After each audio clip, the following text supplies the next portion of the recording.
Yes. That, Pastor, in the New Testament, we don't see many examples of believers being blessed with great wealth. Yes. Does it mean when we get saved, we should not aspire to be wealthy? Well, in the New Testament, unlike the Old Testament, in the New Testament, you will not see Jesus talking so much about prosperity. About in the Old Testament, there are examples of men that have been wealthy, men like Solomon. The Bible says in the days of Solomon, silver was like stones that children are playing with. So you can imagine the stones in your estate.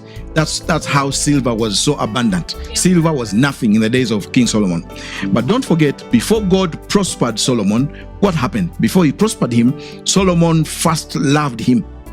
That's how God prospers you. You must love him first. Beyond loving the car that you want, beyond loving the ministry he has given you, beyond loving going abroad. So you'll be very surprised that many young people go to church to pray, God give me this, Lord, I want to go abroad, Lord. So you see them praying, but really they're praying to get something.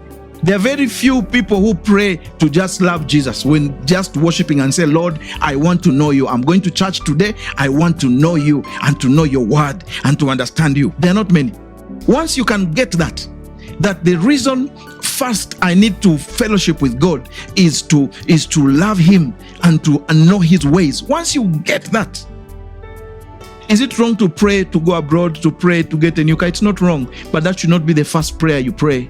When you go to church to pray on Sunday, that should not be the first thing you tell Jesus. The first thing should be, Lord, today as I go to church, I pray as the pastor comes to teach, speak to me. I pray, let me know you more. Give me understanding. That's what you pray first. Then you begin praying for other things. So Solomon was blessed, though he later on messed up, but initially God came and asked him, what can I do for you? Then he said, just give me wisdom. What does that mean? It means I want to know you, Lord. I want to know your ways. That is the beginning of prosperity. When you pray, what is the content of your prayer? Do you cry to God and say, Lord, I want to know you? When you're reading the Bible, do you search it? Do you read the word and in your mind you begin to think about it? What does this mean? I've read the Bible says the fear of God is the beginning of wisdom. What does it mean? Then you think about it. Then you research. What is the meaning of fear? Fear of God. You have a phone. It has Google. It has AI. You can learn these things and get understanding and love Jesus and get knowledge. That is what it means by prospering your soul. And once you do that, then God will begin to give you things that you never thought can happen. The reason why many young people are struggling financially is because they have not concentrated on knowing and loving Jesus. Are they praying in church? Yes, they are praying. Are they going to church? Yes, they are going. Are they giving? Yes, they are giving. Are they going for conferences? Yes, they are going for conferences.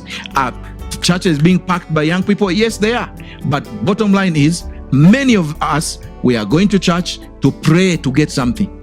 We are going to pray to get a job. We are going to pray to get a girlfriend or a boyfriend or a husband or a wife. We are going to pray to go abroad. And after that, we go, Jesus, thank you. Bye-bye. Then you live your life. The God who sees out the hearts of men, you cannot go far like that. You can't be wealthy like that. You can get small blessings, but you can never be wealthy, prosperously wealthy that way.